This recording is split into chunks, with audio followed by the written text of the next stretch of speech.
Shalom saudaraku, firman Tuhan buat kita dari Kejadian 2 ayat 7. Ketika itulah Tuhan Allah membentuk manusia itu dari debu tanah dan menghembuskan nafas hidup ke dalam hidungnya.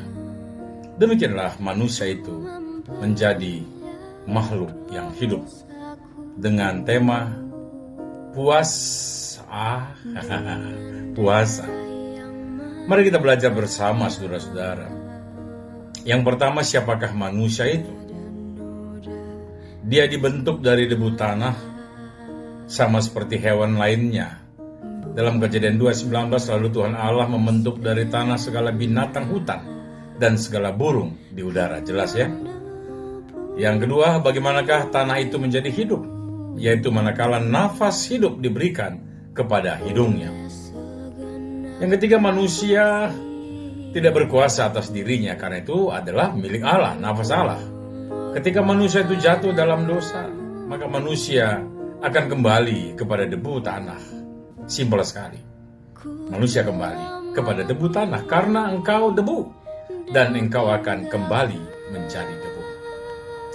Saudara-saudara, manusia yang adalah si tanah ini begitu dikasihi Tuhan. Aneh sekali.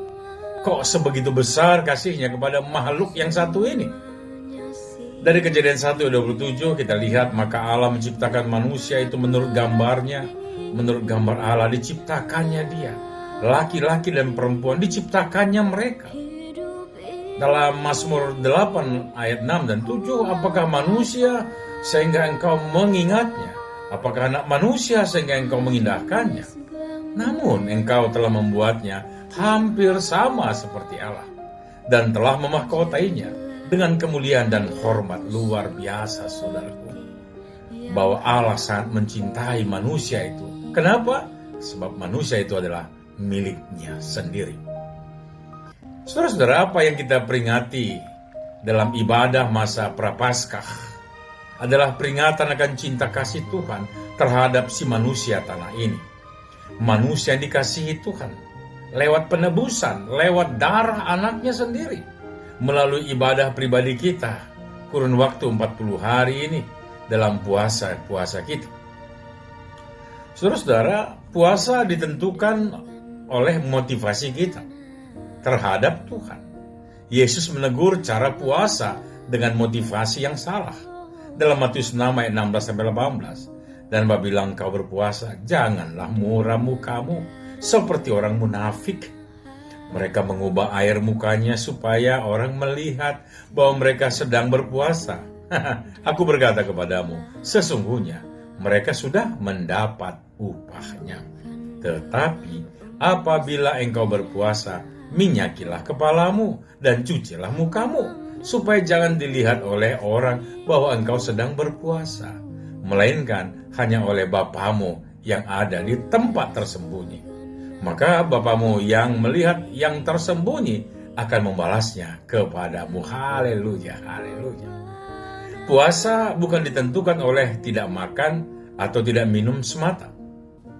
Tetapi esensi puasa adalah ketika kita tidak makan dan tidak minum, kita dapat merasakan, kita dapat menyadari bahwa sepenuhnya hidup kita ini bergantung kepada Sang Pemberi hidup itu. Hidup tidak bergantung dengan makanan dan minuman dan materi-materi lainnya. Dan justru lewat berpuasa, tanpa makan dan tanpa minum, kita dapat belajar menahan diri, belajar mencukupkan, belajar bersyukur, dan belajar lebih menggantungkan diri kepada Allah, Sang Pemilik hidup kita. Ketika selama ini hal-hal itu sering terabaikan, maka lewat tanda salib yang diletakkan di dahi, dalam hal ini kental dengan tradisi Katolik, dan sebagian Protestan juga melakukannya, membawa kita kepada perenungan akan dosa dan cara hidup kita yang salah selama ini, sehingga kita masuk ke dalam cara hidup yang baru, hidup yang bergantung kepada Tuhan, hidup yang tertuju pada Tuhan saja. Amin. Tuhan Yesus memberkati. Saya Pastor Esra Simorangkir. Salam kemuliaan.